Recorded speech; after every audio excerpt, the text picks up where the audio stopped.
नमस्कार, मैं ललित प्रजापति। एक तरफ जो डॉक्टर युद्ध विराम हैं यानी डोनाल्ड ट्रंप हैं, वो अपनी लिस्ट बढ़ाते जा रहे हैं। कितने युद्ध वो रुकवा चुके हैं, 7-8 वो खुद ही गिनवा देते हैं। ये और बात है कि उनमें से कुछ युद्ध लायक नहीं थे, खैर उस पर आज बात नहीं करेंगे। और दूसरी तरफ आक्रामक होता रूस और उसके खिलाफ जो रवैया है अमेरिका का या डोनाल्ड ट्रंप का, आज इसको लेकर चर्चा करेंगे। डोनाल्ड ट्रंप ने इजराइल और जो हमास का मसला है वो लगभग सुलझा लिया, कम से कम अभी तो ये दावा किया जा रहा है। लेकिन रूस और यूक्रेन का युद्ध तकरीबन 4 साल होने को आए, लेकिन ये युद्ध ख़त्म होने का नाम नहीं ले रहा है। जितने प्रयास इसे रोकने के लिए किए जाते हैं, ये उतना ही भड़क जाता है। अब इसी सिलसिले में 5 अक्टूबर की रात क्या हुआ, यूक्रेन पर अब तक के सबसे बड़े हमलों में से एक यूक्रेन पर किया गया है। पूरे यूक्रेन को करीब 500 ड्रोन और 50 से ज़्यादा मिसाइलों से दहला दिया गया। अब तक जो जानकारी लगी है उसके मुताबिक कम से कम 6 लोगों की इसमें जान चली गई है, 18 लोग इसमें ज़ख्मी हुए हैं। कीव इंडिपेंडेंट इसकी रिपोर्ट के मुताबिक जो यूक्रेन के राष्ट्रपति हैं वोलोदिमीर ज़ेलेंस्की, उन्होंने कहा कि ये हमला देश के 9 प्रांतों, इसमें क्या क्या है, इसमें लवीव है, इवानो फ्रांक्विस्क है, ज़ापोरिज़िया है, चेरनिहिव है, सूमी है, खार्किव है, खेरसॉन है, ओडेशा है और कीरोवोग्राद है। इन 9 जगहों पर यह हमला किया गया है। 50 से ज़्यादा मिसाइल से हमला, इसी से आप अंदाज़ा लगा लीजिए। ज़ेलेंस्की ने सोशल मीडिया पर यह लिखा है कि रूस ने किंजल बैलिस्टिक मिसाइल समेत कई घातक हथियारों का इस्तेमाल किया। उन्होंने अमेरिका और यूरोपीय देशों से अपील की है कि वो रूस पर दबाव बनाकर आसमान में संघर्ष विराम लागू करवाएं। ज़ेलेंस्की बेचैन है, वो कह रहे हैं कि देखिए मत, अब हमें सुरक्षा दीजिए। रूस के घातक हमलों से घबराए ज़ेलेंस्की ने कहा है कि उन्हें और ज़्यादा मदद की अब ज़रूरत है, हमें सुरक्षा चाहिए, खासकर एयर डिफेंस सिस्टम की तेज़ी से आपूर्ति हो ताकि इस हवाई आतंक को ख़त्म किया जा सके। अगर आसमान में एक तरफा संघर्ष विराम होता है तो ये असली कूटनीति का रास्ता खोल सकता है। ज़ेलेंस्की ने अपने संबोधन में पश्चिमी देशों से कहा है कि रूस उनका मजाक उड़ा रहा है, क्योंकि यूरोपीय देश और अमेरिका इस हमले पर कोई ठोस रिएक्शन दे नहीं पा रहे हैं। उन्होंने आरोप लगाया कि रूस अभी भी पश्चिमी देशों से बने पुर्जों का इस्तेमाल अपने ड्रोन में कर रहा है, अपनी मिसाइलों में कर रहा है। ज़ेलेंस्की ये भी कह रहे हैं कि इस हमले में तकरीबन जो ये इस बार हमला हुआ, इसमें जो 1 लाख के करीब विदेशी पुर्जों का इस्तेमाल हुआ था। और ये पुर्जे कहाँ से हैं? ये अमेरिका से हैं, ये ब्रिटेन से हैं, ये जर्मनी से हैं, स्विट्ज़रलैंड से हैं। वहाँ के जो कंपोनेंट आए थे उन्हें ही असेंबल करके ये हथियार बनाए गए, मतलब वहाँ के कंपोनेंट का इस्तेमाल हो रहा है। फिर कुछ लोग कहते हैं कि भारत जो तेल खरीद रहा है उससे रशिया को ताकत मिल रही है, अपने यहाँ के कंपोनेंट नहीं देख पा रहे हैं। खैर, ये ज़ेलेंस्की कह रहे हैं। ज़ेलेंस्की ये भी कह रहे हैं कि पश्चिम से निर्यात नियंत्रण और सख्त पाबंदियाँ लगाई जाएं। हालांकि पाबंदियाँ ऑलरेडी लगी हुई हैं, लेकिन ऐसा लगता है कि उससे रूस को कहीं कोई फ़र्क नहीं पड़ रहा है। इस हमले के बाद यूरोपीय संघ की विदेश नीति की प्रमुख है काजा कैलास। उनका कहना है कि रूस आतंकी हमलों के जरिए अपने नाकामयाब सैन्य मुहिम को छिपाने की कोशिश कर रहा है। वो ये भी कह रही हैं कि ब्रसेल्स अब नए प्रतिबंधों की सूची तैयार कर रहा है और यूक्रेन को और हथियार मुहैया करवाए जाएंगे। लिथुआनिया के जो विदेश मंत्री हैं, उन्होंने यूरोप से अपील की है कि रूसी तेल और गैस का आयात पूरी तरह बंद कर दिया जाए। उनका कहना था कि यूरोप रूस की साम्राज्यवादी भूख को बढ़ावा दे रहा है। अब फिर इस हमले पर आते हैं। तो ये जो हमला लवीव में जो हमला हुआ, ये सबसे बड़ा हमला बताया जा रहा है।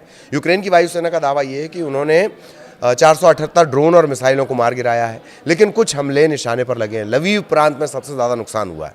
यहाँ एक ही परिवार के 4 लोगों की जान चली गई, इसमें एक 15 साल की किशोरी लड़की भी शामिल है। शहर के औद्योगिक इलाके और गैस इंफ्रास्ट्रक्चर को भी भारी नुकसान पहुंचा है। लवीव के जो मेयर हैं वो बता रहे हैं कि हमले के दौरान औद्योगिक पार्क में आग लग गई और इससे 2 ज़िलों में जो बिजली की आपूर्ति है वो पूरी तरह ठप हो गई है। सार्वजनिक परिवहन पूरी तरह ठप हो चुका है। सूमी और चेरनिहिव में बिजली की आपूर्ति अस्थिर है, घंटे के हिसाब से यहाँ बिजली कटौती की जा रही है। यूक्रेन की सरकारी गैस कंपनी है नाफ्टोगाज, उसके संयंत्रों को भी नुकसान पहुंचा है। रूस ने दरअसल अपने हमले का तरीका बदल दिया है। यूक्रेन के जो ऊर्जा विशेषज्ञ हैं उनका कहना है कि रूस फिर से ऊर्जा ढांचे को निशाना बनाकर सर्दियों में संकट पैदा करना चाहता है। पिछले साल रूस ने यूक्रेन की 50% बिजली उत्पादन क्षमता नष्ट कर दी थी और अब यूक्रेन और यूरोपीय देश मिलकर drone wall air defence system plan तैयार कर रहे हैं। क्या तैयार कर रहे हैं? यूक्रेन और यूरोपीय देश मिलकर एक drone wall air defence plan तैयार कर रहे हैं ताकि सीमा और ऊर्जा प्रतिष्ठानों को कम से कम सुरक्षित रखा जा सके। रूस का ये हमला यूक्रेन के उन हमलों के जवाब में है जो उसने रूसी तेल और रिफाइनरीज को टारगेट बनाकर किए थे। ये तो हो गया अभी का घटनाक्रम। ताज़ा घटनाक्रम जो भयानक, भीषण, भयंकर, खूंखार हमला हुआ है उसकी हमने बात कर ली। इससे पहले बयानों के बम भी चले हैं। कल जो रूस के राष्ट्रपति हैं व्लादिमीर पुतिन, उन्होंने चेतावनी देते हुए कहा था कि अगर अमेरिका यूक्रेन को टॉमहॉक मिसाइलें देगा, उसे रूस के भीतर लंबी दूरी तक के हमले करने की अनुमति अगर वो देता है, तो इससे मॉस्को और वॉशिंगटन के बीच संबंध पूरी तरह खत्म हो जाएंगे। सबसे बड़ी बात उन्होंने कह दी। रशिया और यूएस के बीच संबंध पूरी तरह, मॉस्को और वॉशिंगटन के बीच संबंध पूरी तरह से खत्म हो जाएंगे, ये कहना है पुतिन का।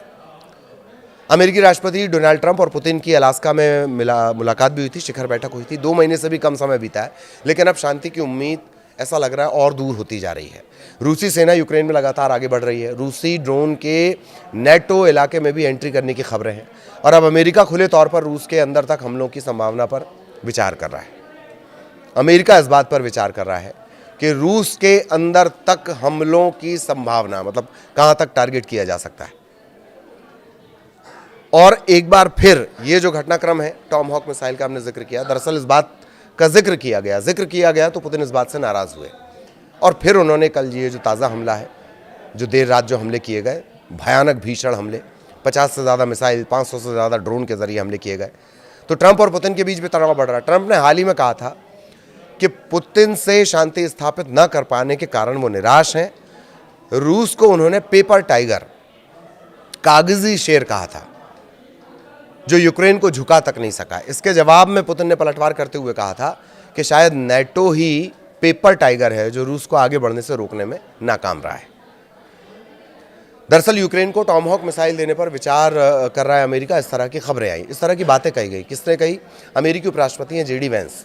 उन्होंने पिछले महीने कहा था कि वॉशिंगटन यूक्रेन के उस अनुरोध पर विचार कर रहा है जिसमें उसने रूस के भीतर यहाँ तक कि मॉस्को तक हमले करने के लिए लंबी दूरी की जो टॉमहॉक मिसाइलें वो मांगी। हालांकि साफ नहीं हो पाया है कि इस पर अंतिम निर्णय हुआ है नहीं हुआ है, टॉमहॉक मिसाइलें दी जाएंगी नहीं दी जाएंगी, लेकिन ये बात पुतिन को बहुत नागवार गुजरी थी। टॉमहॉक जो मिसाइल है, जिस तरीके का भीषण ये अस्त्र है, वो दरअसल युद्ध की दिशा को बदल सकता है। तब से ही पुतिन बहुत ज़्यादा नाराज़ हैं। रविवार को ही उन्होंने रूस के जो सरकारी टीवी चैनल हैं उनके पत्रकार पावेल जारुबिन को एक इंटरव्यू दिया और उसने ये कहा कि अगर ऐसा हुआ तो हमारे संबंधों का विनाश हो जाएगा, या कम से कम उनमें से जो सकारात्मक संकेत हाल ही में जो नज़र आए हैं वो पूरी तरह ख़त्म हो जाएंगे। ये पुतिन ने साफ कर दिया है। तो अब ट्रंप क्या करेंगे, इस पर सबकी निगाहें होंगी। ट्रंप जो कि हमास को अल्टीमेटम दे देते हैं पर इजराइल को नम्रता से समझाते हैं। ट्रंप जो हर छोटे मोटे देश को बिल्कुल धमकियां देने में नहीं हिचकिचाते हैं, वो रशिया पे सिर्फ बयानी बम फोड़ रहे हैं। बयानी बम भी क्या, ट्रुथ बम इसे कह सकते हैं। सोशल मीडिया ट्रुथ का इस्तेमाल करते हैं, वो ट्रुथ बम ही फोड़ पा रहे हैं। अब आगे क्या ये युद्ध रुख लेगा वो भी हम आप तक पहुंचाएंगे। नमस्कार।